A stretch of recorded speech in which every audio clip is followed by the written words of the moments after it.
Today we're making this high profit wood art so you can sell it too. If you're over 40, a woodworker, and looking to earn some extra money on nights and weekends around your job or to boost your retirement, this video is for you. Hi, I'm Donna, and on our channel we show different woodworking projects with high profit margins, a lot made with scrap wood, that have sold well for us so you can make and sell them too. Today we're making another wood art project. As always, I start by printing 2 copies of our numbered pattern, one for a legend and one to be cut out. I glue it down and on the wood that I'm going to be cutting, and then I start to cut. And the patterns are available in our Etsy store, and the link is in the description below.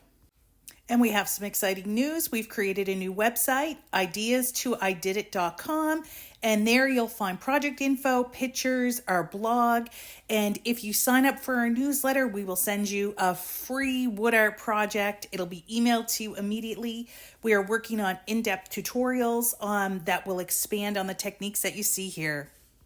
We really hope you'll go and check it out. The link is in the description below. And so once I've cut out the outline of the whale, you'll see now I'm cutting out the piece that the coloration, the spot around the eye. And so when you're doing this, you just drill a hole in the middle of the section you're going to cut out, and then you thread your scroll saw blade through that hole, and then you just cut the shape out. And as you get to the end of it, the piece generally falls out, and then you just have to unscrew the blade again and pull it out. Then you'll also see next I'm going to be cutting a piece that will fit in that eye shape to be able to put in, because the one I cut out has a hole in it. And if you have any questions, please feel free to leave them in the comment section below. We'd love to hear from you. Okay, so with this whale, the one I'm doing with the wood tones and the stain, I had some trouble with the video where I actually stained the piece, so I thought I would take this opportunity to talk about stain a little more. So you can see I'm doing the part where the Orca would be black. I'm doing it in the dark walnut stain, and then I chose to do just a natural for the clear. So I'm going to show you just some tips on staining. Let's just get that out of the way. So I've just got 2 scrap pieces of wood that I'll use, one for natural and one for the dark.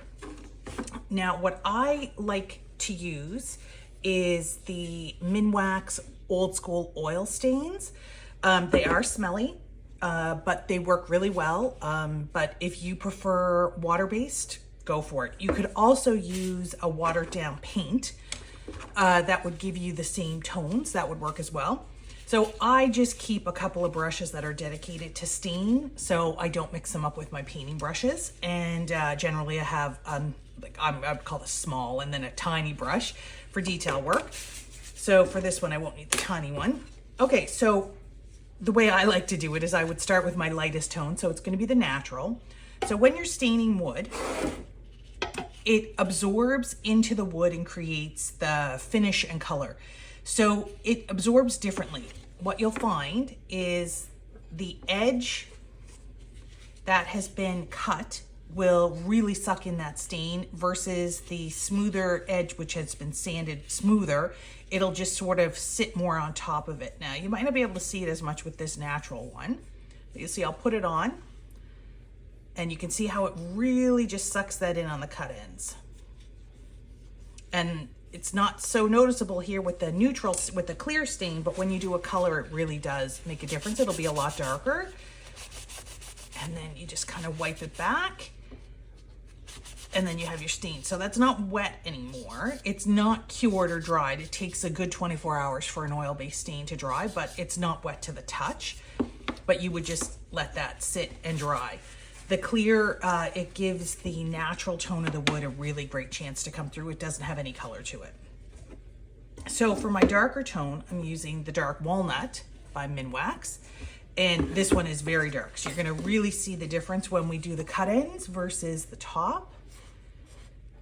And with any stain, they're buildable to a point.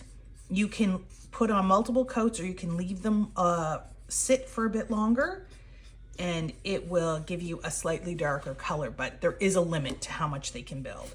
So you can see there, you can still see the wood tone. When I put it on to the cut side, it's almost black, because it's just grabbing and just getting sucked into that cut end. So you can see that's a big difference.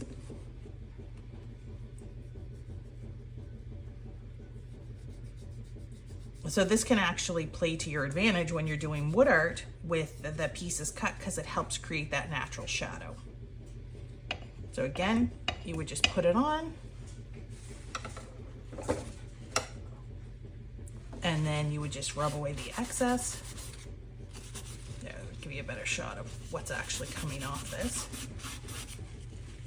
And now I just like to use a paper towel. You could use a rag, but when you're done with it, you should soak it and then throw it out in, like, outside of your house. Put it in a garbage bag, but soak it first with water. So there you go.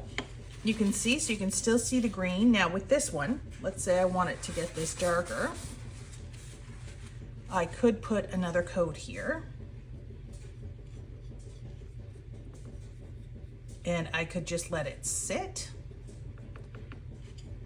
and wipe it back. Now, what I should do is let me wipe back half of it now. There, and I'll leave that sit. And I'll leave it sit, and when I come to wipe it back, I will show you guys what it looks like. Okay, so it's been about a half an hour. So you don't want to leave it too long that it'll actually all dry up. It'll leave like a sticky film, and so we'll see how this goes. So this is the difference in about 30 minutes.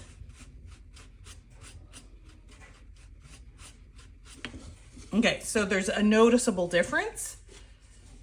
So that is definitely buildable.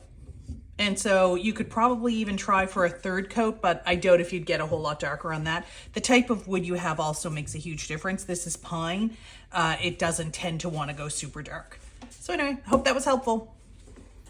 Okay, so now that the piece is stained and I've glued it onto the backing, I'm going to do what I always like to do, which is just create some more shadows within the different cuts. And this just really helps with the dimension of the piece.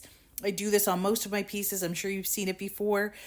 Basically, what I've done is just take a little bit of watered down black paint, and I'm really highlighting the edges of the different cuts. And you put in the watered down paint, and then you use a fluffier brush to diffuse that. You don't want it to be outlined. You want it to just have that natural shadow. And you can see I'm just doing a bit around the edges just to really give it some depth. It'll help create some shape and some roundness to it.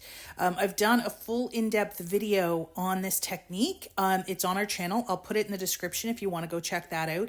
And that goes into it step by step in real time, how I do this to add the dimension to the pieces. You by no means have to do this. I just really like to do it. Painting's my background, and so I really enjoy it. And this is another piece that we will frame using Chris's 2x4 frame method. It gives you an absolutely fantastic frame. It's quite easy to do, and the frames work out to be less than $1. We have a specific video for that as well, so I'll link that below if you want to check that out. Thanks so much for watching. We appreciate it so much. Have a great day.